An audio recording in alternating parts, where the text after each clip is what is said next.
എല്ലാവർക്കും നമസ്കാരം. എല്ലാവർക്കും പി കെ ലേണിംഗ്സിലേക്ക് സ്വാഗതം. നമ്മളിന്ന് ഡിസ്കസ് ചെയ്യുന്നത് PYQ ആണ്. 2022 ചോദിച്ചിട്ടുള്ള ക്വസ്റ്റ്യൻസ് ആണ് നമ്മൾ ഡിസ്കസ് ചെയ്യുന്നത് കേട്ടോ.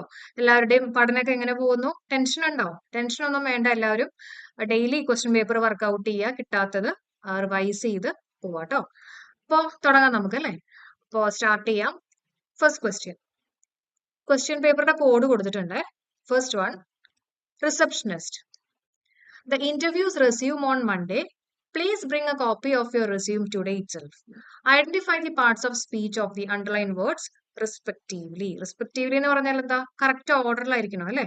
അപ്പോ ഇവിടെ നമുക്ക് രണ്ട് സെന്റൻസ് കൊടുത്തിട്ടുണ്ട്. അതില് റെസ്യൂം എന്ന് പറഞ്ഞിട്ടുള്ള വേർഡ് അണ്ടർലൈൻ ചെയ്തിട്ടുണ്ട്. നമ്മൾ റെസ്യൂം എന്താണെന്നുള്ളത് ഐഡന്റിഫൈ ചെയ്യണം. അതായത് നൗൺ ആണോ, വെർബ് ആണോ, അഡ്ജക്റ്റീവ് ആണോ, ആഡ്വർബ് ആണോ എന്നൊക്കെ നമ്മൾ ഐഡന്റിഫൈ ചെയ്യണം. അതാണ് നമ്മുടെ ക്വസ്റ്റ്യൻ. ഓക്കെ, അപ്പൊ നമുക്ക് നോക്കാം. The interviews resume on Monday. Resume എന്ന് പറഞ്ഞാൽ എന്താ? റീസ്റ്റാർട്ട് ചെയ്യുക അല്ലെ? റീസ്റ്റാർട്ട് ചെയ്യുക, വീണ്ടും സ്റ്റാർട്ട് ചെയ്യുക എന്നുള്ളൊരു മീനിങ് ആണ് റെസ്യൂം എന്ന് പറഞ്ഞാൽ. ഓക്കെ, നമ്മുടെ ഗാഡ്ജറ്റ്സിൽ ഇപ്പൊ വാഷിംഗ് മെഷീനിലാണെങ്കിലൊക്കെ ഇങ്ങനെ റെസ്യൂം എന്ന് എഴുതിയിട്ടുണ്ടാവും അല്ലെ? അപ്പൊ റീസ്റ്റാർട്ട് ചെയ്യുക എന്നുള്ളതാണ് അതിന്റെ മീനിങ് വരുന്നത് കേട്ടോ. ഓക്കെ, അപ്പൊ റീസ്റ്റാർട്ട് എന്ന് പറയുമ്പോൾ എന്തായിരിക്കും അത്? അതൊരു വെർബാണ് അല്ലെ? റീസ്റ്റാർട്ട് ചെയ്യുക എന്ന് പറഞ്ഞാൽ വെർബാണ്, ക്രിയയാണ്. ഇനി അടുത്ത് നോക്കിയേ, please bring A copy of your resume. Okay, നമ്മുടെ സിവിയുടെ ഒരു കോപ്പി കൊണ്ടുവരാനാണ് പറഞ്ഞിട്ടുള്ളത്. അവിടെ റെസ്യൂം എന്താ? അതൊരു നൗൺ ആണ്, ശരിയല്ലേ? ഇത് നൗൺ ആണ്. അപ്പൊ നമ്മളോട് ചോദിച്ചിട്ടുള്ളത് identify the parts of speech of the underline words respectively. ആദ്യം വന്നിട്ടുള്ളത് വെർബും രണ്ടാമത് വന്നിട്ടുള്ളത് നൗണും ആണ്. നമ്മുടെ ഓപ്ഷനിൽ അങ്ങനെ വല്ലതും ഉണ്ടോ? ആദ്യം വെർബും നൗണും ഇല്ല അല്ലെ? നൗണും വെർബും ഉണ്ട്, പക്ഷെ ഇവിടെ റെസ്പെക്റ്റീവ്ലി കൊടുത്തുകൊണ്ട് തന്നെ നമുക്ക് നൗണും വെർബൊന്നും പറയാൻ പറ്റില്ല. നമ്മുടെ ആൻസർ വെർബും നൗണും ആയിരിക്കണം അല്ലെ? ഓക്കെ, ഇന്റർചേഞ്ച് വരണമായിരുന്നു. അപ്പൊ ഇവിടെ നൺ ഓഫ് ദീസ് ആണ് നമ്മുടെ ആൻസർ ആയിട്ട് വരുന്നത്. എല്ലാവർക്കും മനസ്സിലായോ? ഇതേപോലത്തെ ടൈപ്പ് ക്വസ്റ്റ്യൻസ് വരാം. ഇപ്പോ പാർട്സ് ഓഫ് സ്പീച്ചിൽ നിന്നുള്ള ഒരു ക്വസ്റ്റ്യൻ ആണിത് കേട്ടോ. ഓക്കെ, അപ്പൊ നമുക്ക് ഇനി അടുത്ത ക്വസ്റ്റ്യനിലേക്ക് കയറാം. ഒരു second. Okay, the students of our school dash given a challenging task yesterday. Okay, എന്തായിരിക്കും ആൻസർ ആയിട്ട് വരിക? The students of our school dash given a challenging task yesterday. എല്ലാവരും നല്ലപോലെ ഒന്ന് ആലോചിച്ച് നോക്കിയേ, ട്രൈ ചെയ്ത് നോക്കണം കേട്ടോ. എല്ലാവരും സെൽഫായിട്ട് ആൻസർ പറഞ്ഞു നോക്കുക. കിട്ടുന്നില്ലെങ്കിൽ ഇംപ്രൂവ് ചെയ്ത് വരിക. ടെൻഷൻ അടിക്കാനുള്ള കാര്യങ്ങൾ ഒന്നും ഇല്ല അതിനകത്ത് കേട്ടോ. ഓക്കെ, അപ്പൊ എന്താ ആൻസർ വരുന്നത്? ആൻസർ നമുക്ക് നോക്കാം എങ്ങനെയാ ചെയ്യണമെന്നുള്ളത് ഞാൻ പറഞ്ഞുതരാം. ഇവിടെ യെസ്റ്റർഡേ കാണുമ്പോൾ നമുക്ക് ഒരു ഐഡിയ കിട്ടും. എന്തായാലും നടന്നു കഴിഞ്ഞ ഒരു കാര്യമാണ് അല്ലെ? അപ്പോൾ സിമ്പിൾ പാസ്റ്റ് ടെൻസ് ആയിരിക്കും ആൻസർ ആയിട്ട് വരിക, അല്ലെങ്കിൽ നടന്നു കഴിഞ്ഞിട്ടുള്ള ഒരു കാര്യമാണ്. ഇനി ഇവിടെ നമ്മൾ ആരെ നോക്കണ്ടേ? സ്കൂളിനെ നോക്കണോ അല്ലെങ്കിൽ സ്റ്റുഡൻസിനെ നോക്കണോ? ആരെ നോക്കിയിട്ട് നമ്മൾ ഇവിടെ ആൻസർ ചെയ്യണ്ടേ? നമ്മുടെ സബ്ജക്ട്, അല്ലെങ്കിൽ നമ്മൾ നോക്കേണ്ടത് സബ്ജക്ട് അല്ല, സോറി, നമ്മൾ നോക്കേണ്ടത് ദ സ്റ്റുഡൻസ് ആണ്. ഓക്കെ, ദ സ്റ്റുഡൻസ് അനുസരിച്ചിട്ട് വേണം നമ്മൾ ഇവിടെ ഫിൽ ചെയ്യാനായിട്ട്. ഓക്കെ, അപ്പോ ദ സ്റ്റുഡൻസ് എന്ന് പറഞ്ഞാൽ പ്ലൂറൽ ആണ് അല്ലെ? പ്ലൂറൽ ആണ്. ഓക്കെ, പ്ലൂറൽ നൗൺ ആണ്. അപ്പൊ നമുക്ക് മനസ്സിലായ രണ്ട് കാര്യങ്ങളുണ്ട്. നമ്മുടെ വെർബ് എന്തായാലും പാസ്റ്റ് ടെൻസിലായിരിക്കണം എന്ന് മനസ്സിലായി. അതേപോലെ തന്നെ പ്ലൂറൽ നൗൺ ആണെന്നും മനസ്സിലായി. ഓക്കെ, അപ്പൊ ഇത് രണ്ടും കൂടി സാറ്റിസ്ഫൈ ചെയ്യണത് ഏതാ ഇവിടെ ഓപ്ഷനിലുള്ള? പ്ലൂറലും ആണ്, അതേസമയം V2 ഫോം അല്ലെങ്കിൽ സിമ്പിൾ പാസ്റ്റ് ടെൻസും ആണ് അല്ലെ? അപ്പൊ answer it is option A, were ആണ്. The students of our school were given a challenging task yesterday. Simple അല്ലേ? അപ്പൊ ഇതേപോലെ ഒരു ക്വസ്റ്റ്യൻ കിട്ടിക്കഴിഞ്ഞാൽ നമുക്കിപ്പോ ഒരു ഐഡിയ ഇല്ലെങ്കിൽ കൂടി നമുക്ക് അതിനെ ഒന്ന് സ്പ്ലിറ്റ് ചെയ്ത് ഓരോ ക്ലൂസ് അനുസരിച്ചിട്ട് നമുക്ക് ആൻസറിലേക്ക് എത്താൻ പറ്റും കേട്ടോ. പിന്നെ ഒരു കാര്യം കൂടെ, എങ്ങനെയാ മനസ്സിലായ സ്റ്റുഡൻസ് അനുസരിച്ചിട്ട് നമ്മൾ ഫില്ല് ചെയ്യേണ്ടത് എന്നുള്ളത്? എങ്ങനെയാ മനസ്സിലാവുക? അതായത് ഇവിടെ നോക്കുമ്പോൾ ഒരു പ്രപ്പോസിഷൻ ഉണ്ടെങ്കിൽ ആ പ്രപ്പോസിഷന് മുമ്പിലുള്ള ആളെ അനുസരിച്ചിട്ട് വേണം നമ്മൾ ഫില്ല് ചെയ്യാനായിട്ട്. ഓക്കെ, അപ്പൊ ഇവിടെ പ്രപ്പോസിഷൻ ഏതാ? ഓഫ് അല്ലെ? അപ്പൊ ഓഫിന് മുമ്പിലുള്ള ആരാ? സ്റ്റുഡൻസ് ആണ്, പ്ലൂറലാണ്. അപ്പൊ അതനുസരിച്ചിട്ട് വേണം നമ്മൾ ഇവിടെ ഫില്ല് ചെയ്യാനായിട്ട് കേട്ടോ. അപ്പൊ അതുകൊണ്ടാണ് നമ്മളിവിടെ സ്റ്റുഡൻസിനെ കൺസിഡർ ചെയ്തത്, സ്കൂള് കൺസിഡർ ചെയ്യാതിരുന്നത്. അല്ലെങ്കിൽ അർത്ഥം ആലോചിച്ച് നോക്കിയേ, സ്റ്റുഡൻസ് ഓഫ് അവർ സ്കൂൾ, ഞങ്ങളുടെ സ്കൂളിലെ കുട്ടികളെയാണ്, സ്റ്റുഡൻസിനെയാണ് ഉദ്ദേശിച്ചിട്ടുള്ളത്. ഓക്കെ, അപ്പൊ സ്റ്റുഡൻസിനാണ് അവിടെ ഇമ്പോർട്ടൻസ് വരുന്നത് അല്ലെ? ഓക്കെ, മനസ്സിലായെന്ന് വിചാരിക്കണു. ഇനി നമുക്ക് അടുത്ത ക്വസ്റ്റ്യനിലേക്ക് കയറാം.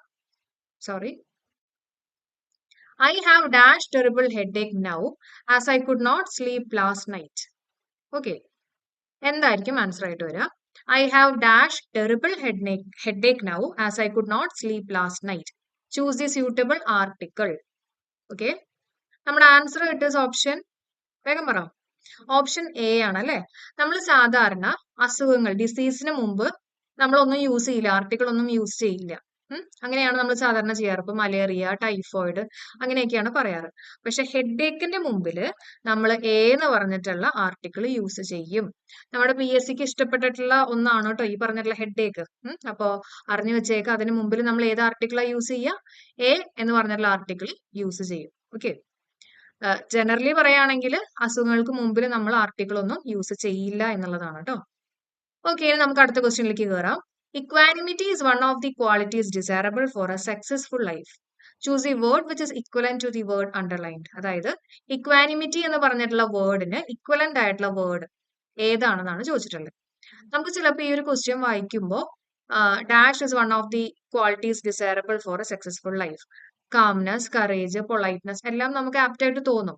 അപ്പൊ അതുകൊണ്ട് തന്നെ ഇക്വാനിമിറ്റിയുടെ സിനണിം അല്ലെങ്കിൽ അതിന്റെ മീനിങ് വരുന്ന വേർഡ് ഐഡന്റിഫൈ ചെയ്യണം അല്ലെ.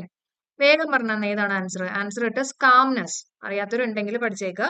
ഇക്വാനിമിറ്റി എന്ന് പറഞ്ഞാൽ ദാറ്റ് ഇസ് കാംനെസ്. കേട്ടോ, കാം ആയിട്ടിരിക്കുക, കാംനെസ് ആണ് ഇതിന്റെ ആൻസർ ആയിട്ട് വരുന്നത്. ഓക്കെ. ഇനി ആലോചിക്കാൻ ബുദ്ധിമുട്ടുള്ളവരുണ്ടെങ്കിൽ നമുക്ക് വേണമെങ്കിൽ ഇക്വാനിമിറ്റി എന്ന് പറയുമ്പോൾ ഈക്വൽ എന്നൊക്കെ വേണമെങ്കിൽ ആലോചിക്കാം അല്ലെ. ഈക്വൽ, എല്ലാവരും ഈക്വൽ എന്നുള്ള രീതിയിലാണ് പെരുമാറണമെങ്കിൽ നമ്മൾ കുറച്ച് കാമായിട്ടൊക്കെ ഇരിക്കും അല്ലെ. അപ്പൊ കാംനെസ്, ഇക്വാനിമിറ്റി എന്ന് പറഞ്ഞാൽ ദാറ്റ് ഇസ് കാംനെസ്. ആലോചിക്കാൻ വേണ്ടി പറഞ്ഞതാണ് കേട്ടോ. അപ്പോ ഈ 4 ക്വസ്റ്റ്യൻസ് ക്ലിയർ ആയി എന്ന് വിചാരിക്കുന്നു. നമുക്കിനി അടുത്ത ക്വസ്റ്റ്യനിലേക്ക് കയറാം. Okay. Okay. Several old buildings were pulled dash to construct new ones before the Olympics. എന്തായിരിക്കും ആൻസർ? വേഗം പറ. നമ്മുടെ ഫ്രേസൽ വെർബുമായിട്ട് ബന്ധപ്പെട്ടിട്ടുള്ള ഒരു ക്വസ്റ്റ്യൻ ആണ്. Several old buildings were pulled dash. Pulled എന്താ വരിക? വേഗം പറഞ്ഞേ. പുൾഡ് ഡൗൺ അല്ലെ. പുൾ ഡൗൺ എന്ന് പറഞ്ഞാൽ എന്താ? ഡിസ്ട്രോയ് ചെയ്യുക അല്ലെങ്കിൽ ഡെമോളിഷ് ചെയ്യുക അല്ലെ. പുൾ ചെയ്ത് വലിച്ച് താഴത്തേക്ക് ഇട്ടു എന്ന് പറഞ്ഞാൽ ഡിസ്ട്രോയ് ചെയ്യുക എന്നുള്ളൊരു മീനിങ് ആണ് അല്ലെ. ഇനി പുൾഡ് ഓഫ് എന്ന് പറഞ്ഞാൽ എന്താ? സക്സസ്ഫുൾ ആവുക. ഓക്കെ. പുൾഡ് ഓഫ് എന്ന് പറഞ്ഞാൽ എന്താ? സക്സസ്ഫുൾ ആവുക. നമുക്ക് ഓഫ് ഉള്ള ദിവസം നമ്മൾ എന്ത് വലിച്ച് പുൾ ചെയ്ത് കഴിഞ്ഞാലും അത് സക്സസ്ഫുൾ ആവും എന്നൊക്കെ വേണമെങ്കിൽ ജസ്റ്റ് ഓർക്കാം കേട്ടോ. വെറുതെ പറയുന്ന ഓരോ കണക്ഷൻസ് ആണ്. അപ്പൊ several old buildings were pulled off to construct new ones before the Olympics.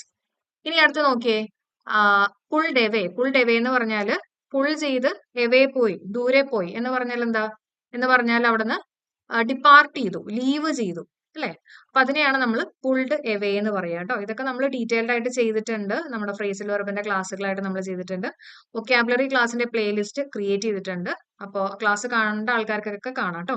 അപ്പൊ പുൾഡ് എവേ എന്ന് പറഞ്ഞാൽ ദാറ്റ് ഇസ് ഡിപ്പാർട്ട് അല്ലെങ്കിൽ ലീവ് ചെയ്യാം. കിട്ടിയെന്ന് വിചാരിക്കുന്നു. ഇനി അടുത്ത ക്വസ്റ്റ്യൻ നോക്കിയേ. ടൈഗർ ടൈഗ്രസ് ആണ്. ബ്രേക്ക് ബക്കാണ്. രാമന്റെ എന്തായിരിക്കും വരിക? നിങ്ങൾക്ക് അറിയാം, വേഗം പറ. എന്താണ് അത്? ഓപ്ഷൻ എ ആണ്, യു ആണ് അല്ലെ. യു ആണ്. ഓക്കെ. അപ്പോ ഇനി ഒരു ആർട്ടിക്കിൾ, ഞാനത് മിക്കവാറും നമ്മുടെ ക്ലാസ്സുകളിലൊക്കെ നമ്മൾ ഡിസ്കസ് ചെയ്യാറുണ്ട്. യു അല്ലെങ്കിൽ EWE-നെ ഈവ് നല്ലാട്ടോ പ്രൊനൗൺസ് ചെയ്യുന്ന യു എന്നാണ്. അപ്പൊ ഇതിന് മുമ്പിൽ നമ്മൾ യൂസ് ചെയ്യേണ്ട ആർട്ടിക്കിൾ ഏതാന്ന് ചോദിക്കുകയാണെങ്കിൽ ദാറ്റ് ഇസ് എ ആണ്. ഈ കണ്ടിട്ട് ആൻ എഴുതി വെച്ചേക്കരുത്. ഇതിനെ പ്രൊനൗൺസ് ചെയ്യുന്നത് എങ്ങനെയാ? യു എന്നാണ് പ്രൊനൗൺസ് ചെയ്യുക അല്ലെ. അപ്പൊ അതുകൊണ്ട് തന്നെ അതിന്റെ മുമ്പിൽ നമ്മൾ യൂസ് ചെയ്യേണ്ടത് എ എന്ന് പറഞ്ഞിട്ടുള്ള ആർട്ടിക്കിൾ വേണം യൂസ് ചെയ്യാനായിട്ട്. ഓക്കെ. അടുത്ത് നോക്കാം. Select the wrongly spelled word from the following. ഇവിടെ 2 വേർഡ്സുകൾ കൊടുത്തിട്ടുണ്ട്. ഇക്വിലിബ്രിയം കൊടുത്തിട്ടുണ്ട്, സാക്രിലീജിയസ് കൊടുത്തിട്ടുണ്ട്. അപ്പോൾ ഇതിലെ റോങ്ലി സ്പെൽഡ് വേർഡ്സ് ഐഡന്റിഫൈ ചെയ്യാനാണ് പറഞ്ഞിട്ടുള്ളത്. ഇനിയിപ്പോ രണ്ടും ശരിയാണെങ്കിൽ നിങ്ങൾക്ക് ഓപ്ഷൻ ഡി നൈദർ എന്നുള്ളത് പറയാം. ഓക്കെ. നല്ലപോലെ നോക്കിയിട്ട് പറഞ്ഞേ, എന്തായിരിക്കും ആൻസർ വരിക? ആൻസർ ഇക്വിലിബ്രിയത്തിന്റെ സ്പെല്ലിംഗ് കറക്റ്റ് ആണ് അല്ലെ. ഇക്വിലിബ്രിയത്തിന്റെ സ്പെല്ലിംഗ് എന്താ? EQUILIBRIUM.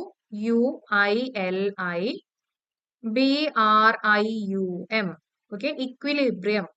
അപ്പോ ഇവിടെ ഈക്വൽ ആണ് രണ്ട് സ്ഥലത്തും. എല്ലിന്റെ അപ്പുറത്തും ഇപ്പുറത്തും ഈക്വൽ ആയിട്ട് ഐ ഉണ്ടെന്ന് ഓർക്കാം. ഓക്കെ. അപ്പൊ ഒരു എല്ല് അതിന്റെ അപ്പുറത്തും ഇപ്പുറത്തും ഓരോ ഐ വീതം ഈക്വൽ ആണെന്നുള്ള രീതിയിൽ ഓർത്തു വെക്കുക കേട്ടോ. ഇക്വിലിബ്രിയം. അതേപോലെ തന്നെ സാക്രിലീജിയസ്. സാക്രിലീജിയസ് എന്ന് പറഞ്ഞാൽ എന്താ? നമ്മൾ ബ്ലാസ്ഫെമി എന്ന് പറഞ്ഞിട്ട് ഒരു വേർഡ് പഠിച്ചിട്ടുണ്ട് അല്ലെ. ബ്ലാസ്ഫെമി എന്ന് പറഞ്ഞാല് അതായത് എഗെയിൻസ്റ്റ് റിലീജിയസ് അല്ലെങ്കിൽ എഗെയിൻസ്റ്റ് സീക്രട്ട് ആയിട്ടുള്ള സാധനങ്ങൾക്കൊക്കെ എഗെയിൻസ്റ്റ് ആയിട്ട് നിൽക്കുന്ന. ഇപ്പൊ സാക്രിലീജിയസ് എന്ന് പറഞ്ഞാൽ നമ്മുടെ ഹോളി തിങ്സിനൊക്കെ എഗെയിൻസ്റ്റ് ആയിട്ട്, സീക്രട്ട് ആയിട്ടുള്ള കാര്യങ്ങൾക്കൊക്കെ എഗെയിൻസ്റ്റ് ആയിട്ടുള്ള അതിനെയാണ് നമ്മൾ സാക്രിലീജിയസ് എന്ന് പറയാം. ബ്ലാസ്ഫെമി എന്നൊക്കെ നമുക്ക് പറയാം. ഓക്കെ. അപ്പൊ അത് മനസ്സിലായി എന്ന് വിചാരിക്കുന്നു. ഇനി നമുക്ക് അടുത്ത ക്വസ്റ്റ്യനിലേക്ക് കയറാം. Next one. Is a man whose too ready to believe things replace the underline part without changing the meaning. അപ്പോ 79th നോക്കി, he's a man whose too ready to believe things. അപ്പൊ അങ്ങനെയുള്ള ഒരാൾ എന്താ പറയാ? പെട്ടെന്ന് വിശ്വസിക്കുന്ന ഒരാളെന്താ നമ്മൾ പറയാ? ആൻസർ ഇതിനകത്തുണ്ടോ? ഇല്ല അല്ലെ? നൺ ഓഫ് ദീസ് ആണ്. ക്രെഡുലസ് എന്നാണ് പറയാ അല്ലെ? ക്രെഡുലസ് ഞാൻ പഠിപ്പിച്ചു തന്നിട്ടുള്ളതാണ്. ക്രെഡുലസ് എന്ന് പറഞ്ഞാല് പെട്ടെന്ന് വിശ്വസിക്കുന്ന ഒരാളെയാണ് നമ്മൾ ക്രെഡുലസ് എന്ന് പറയാ. A man whose too ready to believe തിങ്സിനെയാണ് ക്രെഡുലസ് എന്ന് പറയാ. ക്രെഡിബിൾ എന്ന് പറഞ്ഞാൽ എന്താ? വിശ്വസനീയമായിട്ടുള്ള. ഓക്കെ, അത് വിശ്വസനീയമായിട്ടുള്ള അങ്ങനെ ഒരാളെ നമ്മൾ പറയുന്നത് ക്രെഡുലസ് എന്നാണ് കേട്ടോ. അപ്പൊ ഇവിടെ അത് ആൻസർ ആയിട്ട് കൊടുത്തിട്ടില്ല, അതുകൊണ്ട് തന്നെ നമ്മുടെ ആൻസർ ഇട്ട് നൺ ഓഫ് ദീസ് ആണ്. ഓക്കെ, ഡിസീറ്റ് ചെയ്യുക അല്ലെങ്കിൽ ഫ്രോഡുലന്റ് എന്നൊക്കെ പറഞ്ഞാല് ചീറ്റ് ചെയ്യുന്ന അല്ലെങ്കിൽ കബളിപ്പിക്കുന്ന എന്നൊക്കെ ഒരു മീനിങ് ആണ് വരുന്നത്. ഓക്കെ, കിട്ടുന്നുണ്ടോ എല്ലാവർക്കും? ഓക്കെ, ഇനി നമുക്ക് അടുത്ത ക്വസ്റ്റ്യൻ നോക്കാം. Next one. Okay, had he been inoculated, effect of the disease dash milder on him. എന്തായിരിക്കും ആൻസർ? വളരെ സിമ്പിൾ ആയിട്ടുള്ള ഒരു ക്വസ്റ്റ്യൻ ആണ്. നമ്മുടെ ഇഫ് കണ്ടീഷനുമായിട്ട് ബന്ധപ്പെട്ടിട്ടുള്ള ഒരു ക്വസ്റ്റ്യൻ ആണ് കേട്ടോ. ഇതേപോലെ ഇഫ് കണ്ടീഷൻ ഒക്കെ വരുമ്പോൾ നിങ്ങൾക്ക് സുഖമായിട്ട് അവിടെ ഒരു മാർക്ക് സ്കോർ ചെയ്യാം. അതിൽ ഒരു ബുദ്ധിമുട്ടില്ലാത്തൊരു ടോപ്പിക് ആണ് ഇഫ് കണ്ടീഷൻ. ഓക്കെ, അപ്പൊ ഇവിടുത്തെ ആൻസർ ഒന്ന് പറഞ്ഞു തന്നേ. എന്താണ് ആൻസർ ആയിട്ട് വരിക? ഹാഡിന് ശേഷം V3 form of the verb ഉണ്ട് അല്ലെ? അപ്പൊ ഹാഡിന് ശേഷം V3 form of the verb ഉണ്ടെങ്കിൽ അപ്പുറത്തെ സൈഡിൽ എന്തുണ്ടാവും? ഹാവിന് ശേഷം V3 form of the verb ഉണ്ടാവും, ഫ്രണ്ടിൽ ഒരു വുഡും ഉണ്ടാവും അല്ലെ? അപ്പൊ would have been milder on him. Had he been inoculated, okay, effect of the disease would have been milder on him ആണ് ആൻസർ ആയിട്ട് വരിക. കിട്ടുന്നുണ്ടല്ലോ? ഇൻജെക്റ്റഡ് എന്നൊക്കെ ഒരു മീനിങ് ആണ് ഇനോക്കുലേറ്റഡ് കേട്ടോ. മനസ്സിലായോ?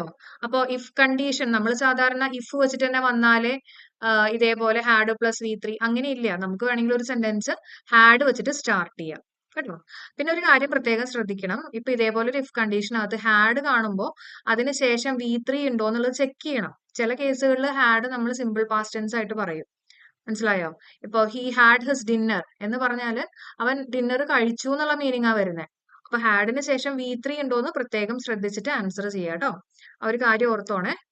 ഓക്കെ, അപ്പൊ നമുക്ക് അടുത്ത ക്വസ്റ്റ്യനിലേക്ക് കയറാം. Our students have just had their dinner, identify the wrong part. അപ്പോ ഇതിൽ റോങ് പാർട്ട് ഉണ്ടെങ്കിൽ അല്ലെങ്കിൽ ഏതാണ് റോങ് പാർട്ട് എന്നുള്ളത് ഐഡന്റിഫൈ ചെയ്യാനാണ് പറഞ്ഞിട്ടുള്ളത്. യെസ്, അവർ സ്റ്റുഡൻസ് പ്ലൂറൽ ആണ്, അപ്പൊ അതുകൊണ്ട് തന്നെ ഹാവ് യൂസ് ചെയ്തു അല്ലെ? ജസ്റ്റ് വരികയാണെങ്കിൽ അതിന്റെ അർത്ഥം എന്താ? തൊട്ട് മുമ്പ് അവര് ഫുഡ് കഴിച്ചു കഴിഞ്ഞു, ഡിന്നർ കഴിച്ചു കഴിഞ്ഞു എന്നാണ് ഉദ്ദേശിച്ചിട്ടുള്ളത്. അപ്പൊ അവിടെ യൂസ് ചെയ്യേണ്ട ടെൻസ് ഏതാ? തൊട്ട് മുമ്പ് നടന്നിട്ടുള്ള കാര്യങ്ങളൊക്കെ പറയാനായിട്ട് നമ്മൾ യൂസ് ചെയ്യുന്ന ടെൻസ്, പ്രസന്റുമായിട്ട് കണക്ഷൻ ഉള്ള ഒരു ടെൻസ് ഏതാ? വേഗം പറ. അത് ഓൾറെഡി ഓവർ ആണ്, പക്ഷെ it has got connection with the present. അത് പ്രസന്റ് പെർഫെക്റ്റ് ടെൻസ് ആണ് അല്ലെ? അപ്പൊ ഇവിടെ നോക്കുമ്പോ ഹാവ് അതിനുശേഷം ഹാഡ് ഉണ്ട്. Have plus V3 form of the verb. ഈ ഹാഡ് എന്ന് പറയുന്നത് V3 form of the verb ആണ് കേട്ടോ. നമ്മുടെ ഹാസും ഹാവിന്റെ ഒക്കെ V3 ഫോം ആണ് ഹാഡ് എന്ന് പറയുന്നത്. അപ്പൊ ശരിയല്ലേ? പ്രസന്റ് പെർഫെക്റ്റ് ടെൻസ് അല്ലേ യൂസ് ചെയ്തിട്ടല്ലേ? Have plus V3 form. Okay, അപ്പോ ഈ ഒരു സെന്റൻസിൽ പ്രത്യേകിച്ച് തെറ്റൊന്നുമില്ല. This is a correct sentence എന്നുള്ളതാണ് ആൻസർ ആയിട്ട് വരുന്നത്. ഓക്കെ, ഇനി അടുത്ത് നോക്കിയേ. He scarcely admitted his mistakes. എന്തായിരിക്കും ക്വസ്റ്റ്യൻ ടാഗ്? നല്ലപോലെ ആലോചിച്ചിട്ട് പറയാ. എന്താണ് ആൻസർ ആയിട്ട് വരിക? അവിടെ എസ് കാണുമ്പോ എപ്പോഴും എസ് തന്നെ ആവണം എന്നില്ല കേട്ടോ. എസ് വരാം, വോസ് വരാം, ലാസ്റ്റ് എസ് വരെയുള്ള ആൾക്കാരെ നമുക്ക് നോക്കാം അല്ലെ? എസ് വരാം, വോസ് വരാം, ഹാസ് വരാം. ഓക്കെ, അപ്പൊ അതിൽ ആര് വേണമെങ്കിലും വരാം, അല്ലാണ്ട് എപ്പോഴും അത് എസ് ആവണം എന്ന് യാതൊരു നിർബന്ധവും. അപ്പൊ ഇത് എസ് ആണോ, വോസ് ആണോ, ഹാസ് ആണോ എന്നൊക്കെ എങ്ങനെയാ നമ്മൾ കണ്ടുപിടിക്കുക? ഇവിടെ നോക്കുക. അഡ്മിറ്റഡ് എന്ന് പറഞ്ഞാൽ that is V3 form of the verb. Okay, അപ്പൊ ആ ഒരു എസിന് ശേഷമുള്ള ഒരു വേർഡ് നോക്കുക. അഡ്മിറ്റഡ് എന്ന് പറയുമ്പോൾ V3 ഫോം ആണ്. അപ്പൊ അങ്ങനെ V3 ഫോം ഉണ്ടെങ്കിൽ അതിന്റെ ഫ്രണ്ടിൽ ആരാ വരിക? ഞാൻ പഠിപ്പിച്ചു തന്നിട്ടുണ്ട്, വേഗം പറഞ്ഞേ. ഹാസ്, ഹാവ്, ഹാഡ് അല്ലെ? ഹാസ്, ഹാവ്, ഹാഡിന് ശേഷം V3 form of the verb ആണ് വരിക. അപ്പൊ അതേപോലെ ഇവിടെ കണ്ടോ, ഇവിടെ എന്താ വന്നിട്ടുള്ളത്? അപ്പൊ ഇവിടുത്തെ എസ് എന്ന് പറഞ്ഞാൽ ദാറ്റ് ഇസ് ഹാസ് ആണ് അല്ലെ? അപ്പോ സ്കെയർസ്ലി എന്ന് പറയുമ്പോൾ that is negative. Scarcely, barely, rarely, hardly എന്നൊക്കെ പറഞ്ഞാൽ ദാറ്റ് സെമി നെഗറ്റീവ് ആയിട്ടുള്ള വേർഡ്സ് ആണ്. അപ്പൊ ഇവിടെ നമ്മൾ ഡാഷ് പോസിറ്റീവ് ആയിരിക്കും. ഓക്കെ, അതേപോലെ തന്നെ ഹാസ് ആണെന്ന് മനസ്സിലായി. നമ്മുടെ സബ്ജക്ട് ഹി ആണ്. അപ്പൊ ഹാസ്, ഹി ആണ് നമ്മുടെ ആൻസർ ആയിട്ട് വരിക. വളരെ സിമ്പിൾ ആയിട്ടുള്ള ചോദ്യമാണ്, പക്ഷെ നല്ലപോലെ മനസ്സിലാക്കണം. എസ് കാണുമ്പോൾ എപ്പോഴും എസ് തന്നെ വരണം എന്നില്ല കേട്ടോ. ഈ പറഞ്ഞ പോലെയൊക്കെ എക്സാം ഹാളിൽ ഇരിക്കുമ്പോൾ ഇതൊക്കെ നിങ്ങളുടെ മൈൻഡിലേക്ക് വരണം. ഓക്കെ, അപ്പൊ നമുക്കിനി അടുത്ത ക്വസ്റ്റ്യൻ നോക്കാം. John dash lie down on the bed for a short time after lunch. ഇവിടെ ഏതാണ് യൂസ് ചെയ്യണ്ടേ? അപ്പൊ ഈ പറഞ്ഞിട്ടുള്ള lie, lay, lain, laid, lied ഇതൊക്കെ ഉണ്ടല്ലോ, ഇതൊക്കെ നമ്മുടെ PSCയുടെ ഫേവറേറ്റ് ആണ് കേട്ടോ. ഒരുപാട് തവണ അല്ലെങ്കിൽ റിപ്പീറ്റഡ് ആയിട്ടൊക്കെ ചോദിച്ചിട്ടുണ്ട്. അപ്പൊ അതൊരു ടോപ്പിക് ആയിട്ട് തന്നെ എടുത്ത് പഠിക്കണേ. വേഗം ആൻസർ പറഞ്ഞോളൂ. യെസ്, നമ്മുടെ ആൻസർ കിട്ടിയ ഓപ്ഷൻ ബി ആണ്. ജോൺ ലേ, അല്ലെ, lay down on the bed for a short time after lunch. അപ്പൊ എങ്ങനെ മനസ്സിലായ ലേ ആണെന്നുള്ളത്? കിടന്നു, അല്ലെ, കിടന്നു. ലഞ്ചിന് ശേഷം അവൻ കുറച്ചു നേരം ബെഡിൽ കിടന്നു എന്നുള്ളതാണ് പറഞ്ഞിട്ടുള്ളത്. അപ്പോ കിടക്കുക എന്നുള്ള രീതിയിൽ പറയുമ്പോൾ ലൈ, അതിന്റെ പാസ്റ്റ് ടെൻസ് ആണ് ലേ, അതിന്റെ തേർഡ് ഫോം ലെയിൻ ആണ്. ഓക്കെ. അതേസമയം ഇടുക, വെക്കുക എന്നൊക്കെ പറയില്ലേ, അല്ലെങ്കിൽ കിടത്തുക, അങ്ങനെ പറയുമ്പോൾ ലേ വേണം യൂസ് ചെയ്യാനായിട്ട്. ഇത് കിടത്തുക, ഇത് കിടന്നോളുമല്ലോ, അല്ലെ. ഇപ്പൊ കുട്ടീനൊക്കെയാണ് നമ്മൾ കിടത്തണം എന്ന് പറയാം, അപ്പൊ നമുക്ക് ലേ പറയാം. അപ്പൊ ലേ, അതിന്റെ past tense laid, laid. Okay. അപ്പൊ ഇതാണ് ഇതിന്റെ V2 ഫോമും V3 ഫോമും വരുന്നത്. പിന്നെയുണ്ട് ലൈ ഉണ്ട്. ലൈ എന്ന് പറഞ്ഞാൽ നുണ പറയുക, അല്ലെ. അപ്പൊ ലൈ, ലൈഡ്, ലൈഡ്. മനസ്സിലായോ?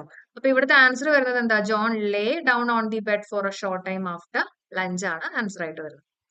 കിട്ടിയെന്ന് വിചാരിക്കുന്നു കേട്ടോ. ഇത് കൃത്യമായിട്ട് പഠിക്കുക. ഇതിനെ ബേസ് ചെയ്തിട്ടുള്ള നിങ്ങളുടെ കയ്യിൽ ഏതെങ്കിലും PYQ ബുക്കോ അല്ലെങ്കിൽ അങ്ങനെ എന്തെങ്കിലുമൊക്കെ ഉണ്ടെങ്കിൽ ഈ ഒരു ടോപ്പിക് ഒന്ന് ഫോക്കസ് ചെയ്ത് പഠിക്കുന്നത് നല്ലതായിരിക്കും അടുത്ത എക്സാമിന് വേണ്ടിയിട്ട് കേട്ടോ. ഇനി അടുത്ത് നോക്കാം. Helen is the salt of the earth means Helen is very dash. Salt of the earth എന്ന് പറഞ്ഞാൽ എന്താ എന്നുള്ളതാണ് ചോദിച്ചിട്ടുള്ളത്. പറയാവോ? യെസ്, നമ്മുടെ ആൻസർ വെരി ഓണസ്റ്റ് ആണ്. എല്ലാവരും പഠിച്ചേക്കുക. സോൾട്ട് ഓഫ് ദി എർത്ത് എന്ന് പറഞ്ഞാൽ എന്താ? വളരെ ഓണസ്റ്റ് ആയിട്ടുള്ള ഒരു പേഴ്സൺ ആണ് ഹെലൻ എന്നുള്ളതാണ് ഉദ്ദേശിച്ചുള്ളത് കേട്ടോ. Choose another adjective derive from pure. പ്യോറിന്റെ അഡ്ജക്റ്റീവ് ആണ് ചോദിച്ചിട്ടുള്ളത്. എന്താണത്? അത് ഇംപ്യോർ ആണ്. ഇറ്റ്സ് ഓപ്ഷൻ എ, ഇംപ്യോർ കേട്ടോ. പഠിച്ചേക്കുക. അഡ്ജക്റ്റീവ് ആണ്. അഡ്ജക്റ്റീവ് എന്ന് പറഞ്ഞാൽ നൗണിനെ വിശേഷിപ്പിക്കുന്നതാണ്, അല്ലെ. അപ്പൊ അങ്ങനെയുള്ള ഒന്ന് ഏതാണ് ഇതിനകത്ത്? ഇംപ്യോർ. ഓക്കെ.